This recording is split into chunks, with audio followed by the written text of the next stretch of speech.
Hey everybody, it is Nathan and Jess Selove with another episode of You Might Be Autistic If. So Jess, why do we do You Might Be Autistic If? What's this series all about for our new listeners? What's this all about, buddy? I don't know.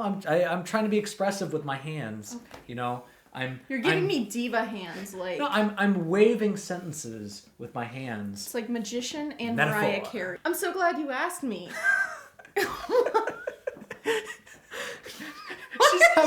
She's having trouble right now. Why are you laughing? Stop it!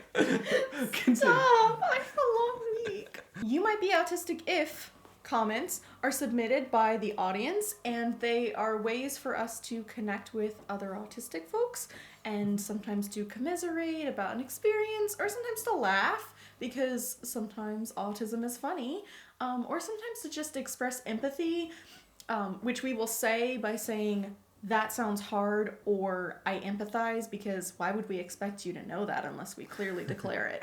Yep, and we read those comments and we react to them. We do. And it's a lot of fun. So if you're new to the series, welcome. And if you're not new to the series, welcome back. Standard disclaimers. Not all autistics are the same. So just because you can relate to some of these doesn't mean that you are autistic. And just because you can't doesn't mean that you aren't. I think that's right. You met one autistic? You met one autistic. Exactly.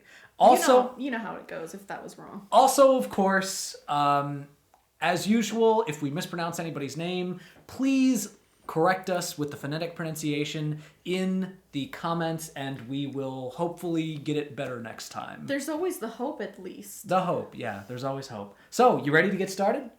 Sure, why not? Luis Funk says, you might be autistic if you read a book or something similar and read active phase out to know how it could be said. Yeah, I think... Read active? What does that mean? I don't know. I will say that there are times where I get really absorbed in a book, and so if the character is really mad about something, I'll be mad for like 2 hours walking around. Yeah. It's interesting because for as much as autistics are sometimes portrayed as not having empathy, I feel deeply empathetic with characters. I often feel empathetic with other humans, but it's a lot easier when you're inside someone's POV to feel sympathetic. Yeah, no, I remember reading books and just, whenever stuff would happen, just wanting to jump into the story and be like, that's wrong, and then jump out. Luis also says, you might be autistic if you don't know how to express your strong emotions and start stimming away on them. I really struggle to express disgust. Really? Interesting. I mean, like genuine, when I'm like eating something and it's like mushy like a pea or a potato and I'm just completely incapable of explaining how terrible this is. Yeah. No, sometimes I'm that way with humor, where if I find something really funny, sometimes I will laugh hysterically, but sometimes I will just be like, that is really funny. And then I'll remember, there is no in between. You're supposed to laugh when something's really funny.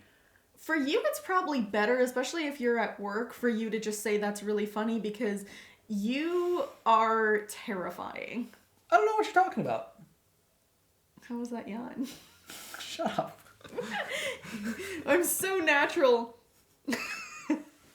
You might be autistic if you had meltdowns because the clothes your mother wants you to try on because of discomfort, or you had to look at a dress for 1 hour before graduation because every single one of them is uncomfortable in some place or another, and you have to choose the lesser evil. Oh, God. I mean, as usual, I need to make another apology to my mother for all of the horrific shopping trips that we took to go clothes shopping with me, because I was not fun to clothes shop with. But you know what, though? I love your mother, but I think that I have perfected the system of taking you clothes shopping, which is where I drag you in there and I pick out about 5 options and I make you try them all on and I ask you questions, and then when you say, I don't know what to choose, I say, pick one right now, or I start putting all of them back.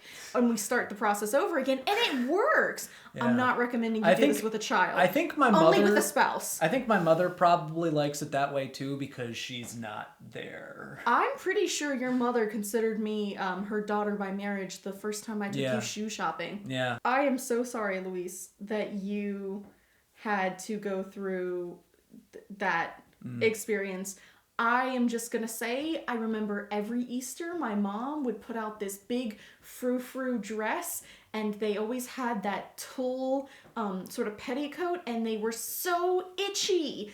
And apparently it's rude to lift your dress up so you can scratch at your legs, which I didn't know when I was a child. All right, this next one is from Christina D. You might be a female autistic if you love pockets and you can't understand why none of your clothing has useful pockets. Okay, I can answer this, because this is one of my interests. I'm assuming it's... Fashion history is an interest of mine. Yeah. Because it's interesting to try to understand people's ideas about the time through clothing. I need something tangible to really break into that. So, pockets used to be this marvelous thing where you wore, like maybe a petticoat, and then another petticoat, and then a skirt, and they all had slits right at the hips, and your pocket would be these giant bags, 2 on each side, that you tied around your waist like a belt. So it was a little bit like having saddlebags, and then they would be underneath your skirts, and you just reach in through your skirt and you would pull out whatever you put in there, and you could hold a lot. But as fashions moved forward and the silhouette that was desirable and the clothing choices that were desirable by female presenting people were less fabric and fewer petticoats, pockets sort of ruined the line of clothing, or whatever that means. And the more you know. So that's and also why. patriarchy? Yes. I read something on the internet that was like a Tumblr post about how witches were always accused of being witches because they had pockets and carried stuff, and it was thought that you would carry a spell around, but I'm not sure how substantiated that is. She's a witch? Well, she's got a pocket!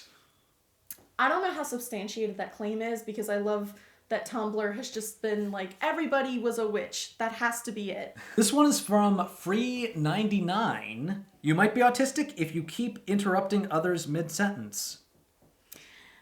I hate I'm sorry, Zoom. what was that?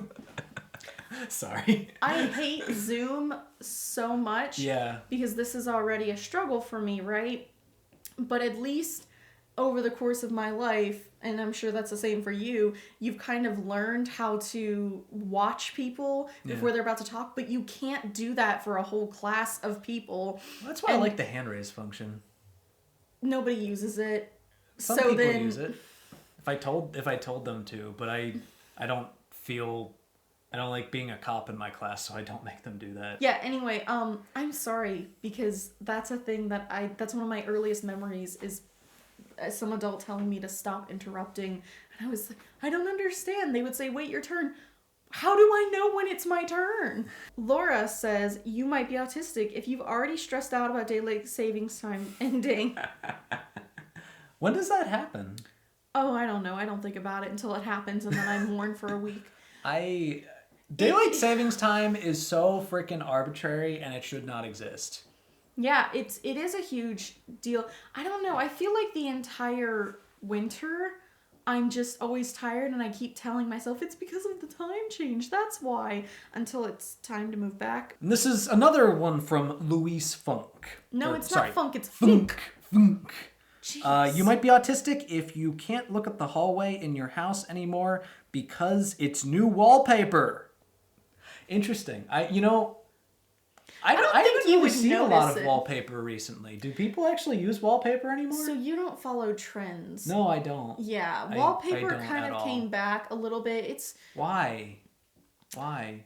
Because it can be, quote unquote renter friendly, because the stuff is supposed to come. What do you want me to say? The fact that it easily comes off is part of what makes it bad. Trends are cyclical. People like wallpaper, and then they don't. All the way going back to when wallpaper was kind of first a big deal, and then people started putting arsenic in it, and the Victorians were like, why do we keep on having arsenic wallpaper? Probably shouldn't do that. The neuros are not okay. No, to be clear, I'm not saying anybody in a contemporary setting is using arsenic wallpaper. Yeah, don't do that. And it's not possible anymore. Okay, good. Don't do it, though. You might be autistic if you need a year notice from your parents about wanting to change the kitchen and have them make sure to save the tiles on the wall because you like them. She seems to look at me in a very fast manner, and I'm not good with nonverbal, so I have no idea what this is about. Let me verbalize. Okay, go on verbal. I don't think there's anything that in relation to me in that statement. It is so annoying how you won't let people change things. If it's not broke, don't fix it. You moved out of your parents' house, and when they wanted to change the table, you got so angry, and I had to tell you, let your mother have this one. I don't understand We use plates from Nathan's childhood because when his parents changed to new plates, superior plates, the only thing that let him cope with it is that they said that he could have it when he was an adult, and his mom put it in a box somewhere hoping he would forget. And as soon as we moved in together, he said, we need to get the plates. Hoping that I Actually, would before we moved in together. Hoping that I would forget. I don't forget anything. But one day, I think that I'll have new plates. That's cute. That's cute. I will have new plates, one way or the other. Louise Funk also says, you might be autistic if you have a collection of things since childhood, toys that you keep expanding to this day. I mean, I don't do as much of that, like when it comes to toys from my childhood. Most of the toys from my childhood are in my parents' attic. We are not really collector peoples. The worst it depends on the collection. The worst thing that you collect is DVD or Blu-ray boxes. By that I mean, I had this great system because we used to take up so much space in our little tiny house in Iowa because Nathan had so many DVDs and Blu-rays, and I said, great, I'll just get like a CD album and slip them in and alphabetize them. And she wanted to throw away the cases. She wanted to throw away the cases. And apparently that was not okay, so he does collect that. Yeah, of course it's not okay. He does collect that. It is not... It's not collection. That's how you store them. Your dad has some interesting collections. That's not how you store them. We're not going to talk about my dad's collections. You know what you do, Dad, though. Cat S says, you might be autistic if you have hypermobile joints. So... Yeah. People have started hypothesizing that, quote-unquote, most autistic people have joints that go too far or are double jointed or actually have Ehlers-Danlos. I know I must have Ehlers-Danlos, I think. Syndrome, hypermobile type. But can't communicate it or don't realize it's not normal. I don't know interesting. About that. Yeah, I want to ask my dad about that. I haven't heard about that. That's interesting. I'm not sure if I had hypermobile joints. I really ruined my knee joints. And I used to do things, I felt most comfortable turning my feet in so my toes touched and standing like that for long periods of time. That was very comfortable and comforting to me.